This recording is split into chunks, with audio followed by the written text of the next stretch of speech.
Welcome to the Spirit Spot.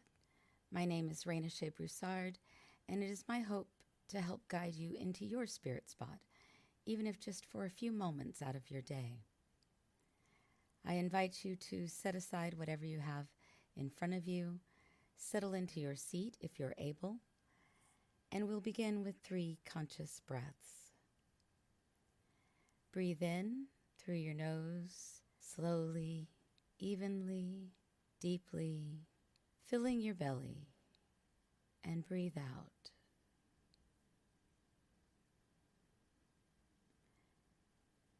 Breathe in.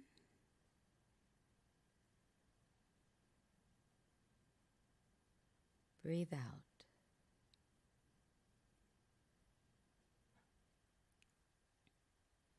Breathe in.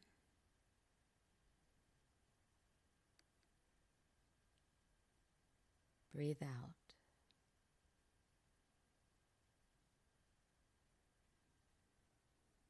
Our touchstone for today is perennial. Perennial means enduring or seeming to last for an infinite amount of time. Many of the aspects of religions throughout the world are culturally determined, meaning that they were affected by and determined by the time and place in which those religions were born. And by their very nature, institutions are loath to accept and embrace change.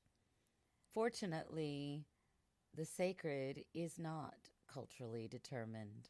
The sacred is perennial, enduring, unchanging, and always accessible to those who choose to seek. Our reading for today comes from Essential Spirituality, the 7 Central Practices to Awaken Heart and Mind by Roger Walsh, MD, PhD. The Perennial Philosophy. Scholars call the essential common core of religious wisdom the perennial wisdom or perennial philosophy. Why perennial?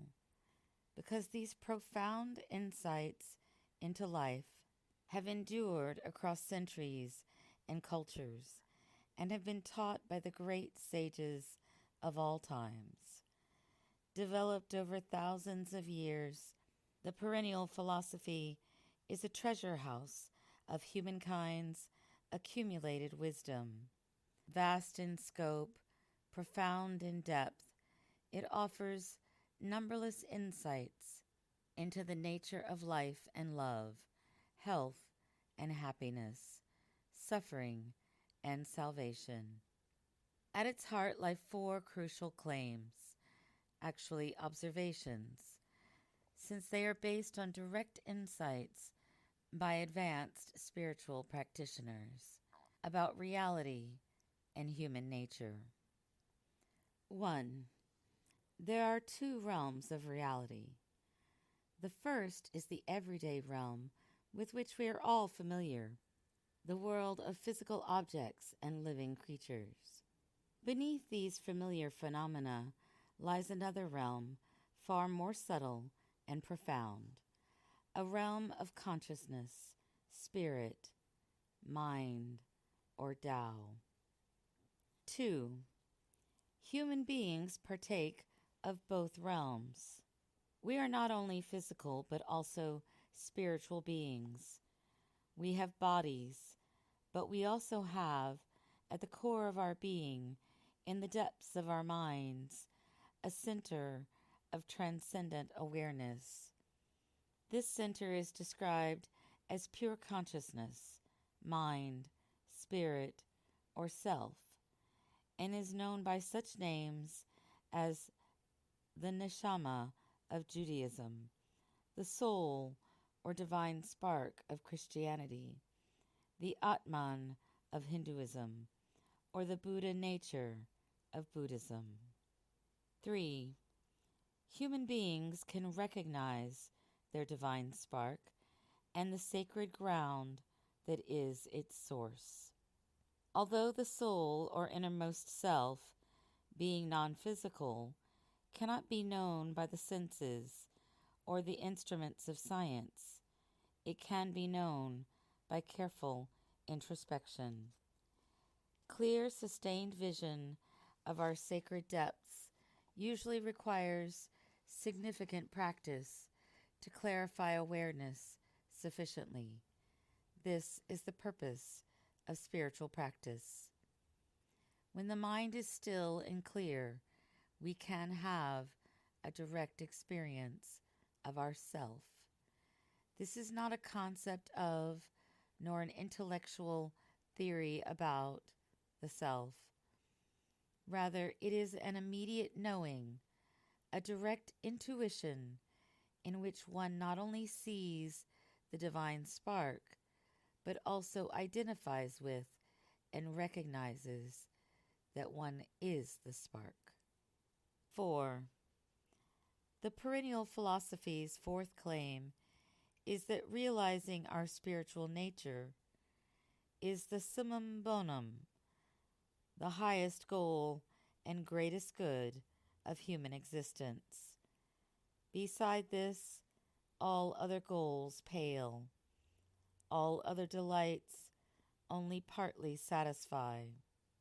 No other experience is so ecstatic, no other attainment so rewarding, no other goal so beneficial to oneself or others.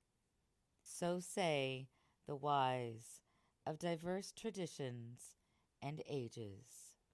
The central ringing cry of the perennial philosophy is this: we have underestimated ourselves tragically. We are sadly mistaken when we see ourselves as merely temporary bodies instead of timeless spirit, as separate, suffering selves instead of blissful Buddhas, as meaningless blobs of matter instead of blessed children of God. The words differ from one tradition to another, but their central message is the same. You are more than you think. Look deep within, and you will find that your ego is only a tiny wave atop the vast ocean that is your real self. Look within, and at the center of your mind, in the depths of your soul, you will find your true self. That this self is intimately linked to the sacred, and that you share in the unbounded bliss of the sacred. This recognition is the goal of the great religions, and it is known by names such as salvation and satori, enlightenment and liberation, fana and nirvana, awakening, and Ruach HaKodesh. But whatever the name, the great religions all exist to help us discover our true self and our true relationship to the sacred. This discovery, they agree, is the supreme joy and greatest goal of human life. Again, our touchstone for today is perennial. I invite you to pause throughout your day for 3 conscious breaths and reflect on the enduring nature of the sacred. And may you create a great day.